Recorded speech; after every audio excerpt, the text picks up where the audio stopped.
Welcome to this explainer. Today, we're diving into a deeply frustrating yet almost completely universal human experience. We are talking about that uncanny, almost magical ability we all seem to have to get on our own way, usually at the exact moment we're about to achieve our goals. So, let's explore the psychology behind self-sabotage and figure out why we do this to ourselves. I want you to think about this for a second.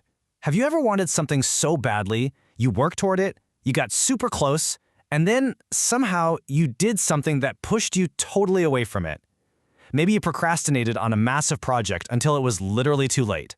Or things were finally going perfectly in a relationship and you just stopped showing up. If you've been there, you know the feeling. You've probably found yourself just lying in bed, staring at the ceiling, agonizing over the question, why do I keep doing this to myself? It's such a frustrating paradox, because the worst part isn't even the failure itself, right? The worst part is that you often know exactly what you're doing wrong in the moment, but you feel completely powerless to stop it. It honestly feels like you're just a passenger in your own mind. And that brilliantly captures the core conflict we're dealing with here. On one side, you've got your conscious goal, like, I really want to earn this promotion. But on the other side, there's your self-sabotaging action. You know what? I'm just going to procrastinate and avoid the project entirely. But what if I told you that this clash isn't because you secretly want to fail? Actually, it's your brain desperately attempting to protect you from something it perceives as a huge threat. Okay, let's jump into part one. What exactly is self-sabotage? To really understand this, we have to completely toss out the myth that we're consciously choosing to fail. By definition, self-sabotage involves the thoughts, emotions, or behaviors that interfere with the goals we genuinely want to achieve. But the absolute key word here is subconsciously. Look, nobody wakes up in the morning and thinks, yep, today's the day I ruined my chances of success. These self-defeating behaviors are actually just misguided psychological defense strategies.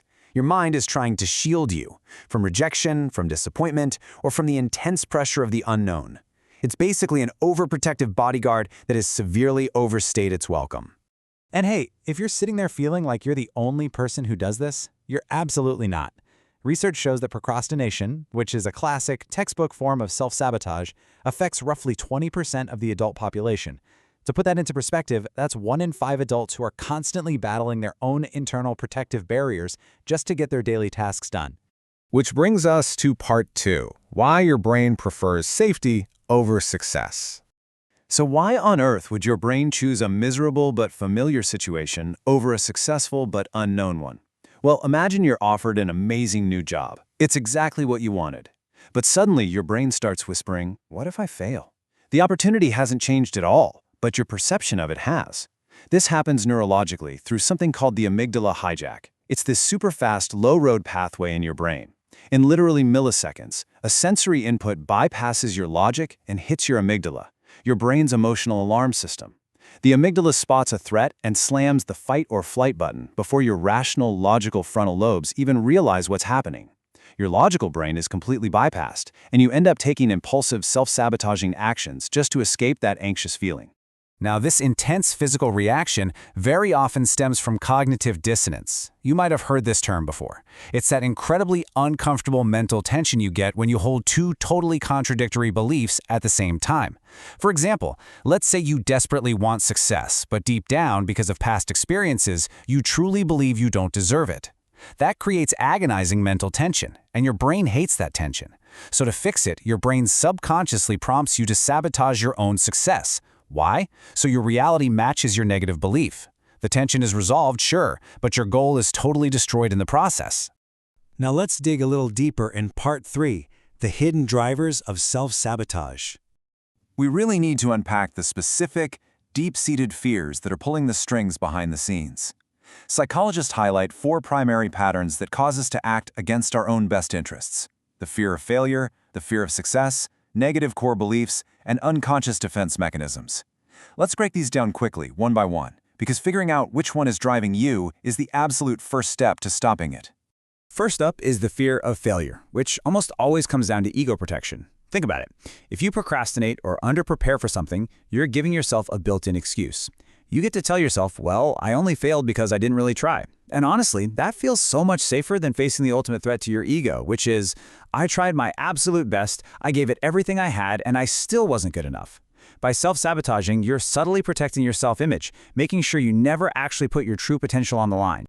But what about the fear of success? This one always sounds a bit crazy at first, right? But as psychiatrist Dr. Ryan Sultan points out, there is a massive internal conflict between wanting success and being terrified of it. Why would we fear it? Because achieving our goals means change. It means higher expectations, more eyes on you, and maybe even alienating your current social circle. For someone who is always identified as the underdog or the person who is always struggling, success forces a complete identity shift. And that unknown can trigger some serious paralyzing anxiety. Then we have unconscious defense mechanisms. There's a really fascinating one in psychodynamics called reaction formation, and it shows just how twisted our subconscious can get. Picture this. You might have a deep, intense craving for intimacy and connection. But because the vulnerability required for that feels absolutely terrifying, your mind flips it. You end up displaying overly aloof, distant, or fiercely independent behavior. You literally push away the exact people or opportunities you want the most just to defend yourself against the anxiety of potentially getting hurt down the road. And where does all this heavy stuff actually come from? More often than not, it is rooted in negative core beliefs that form during early life experiences or childhood trauma. Imagine you get an amazing performance review at work, but your first internal thought is, they're just being nice, they don't mean it. If you grew up internalizing the idea that you weren't good enough, you drag that heavy negative self-image right into adulthood.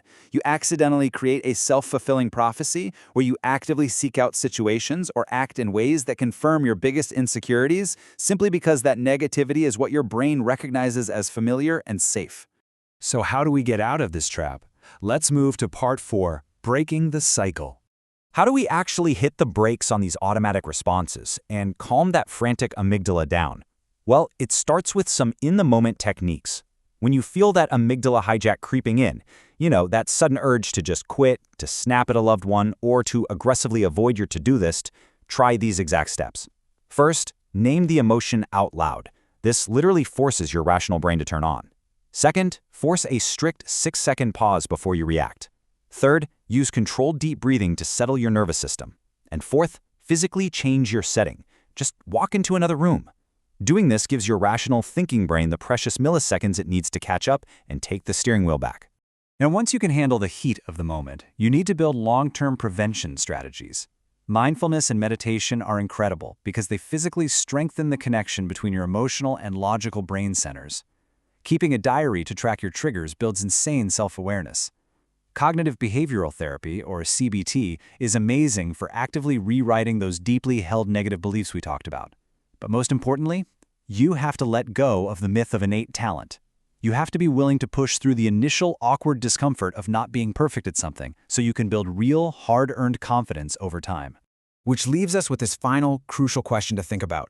What familiar, negative narrative are you finally ready to let go of today? Realizing that your self-sabotage is really just a misguided bodyguard is the very first step. The truth is, you don't need that protection anymore. You are totally capable of handling the unknown, and you absolutely deserve the success you are working so hard for. Thanks so much for joining me in this explainer. Now go out there and get out of your own way.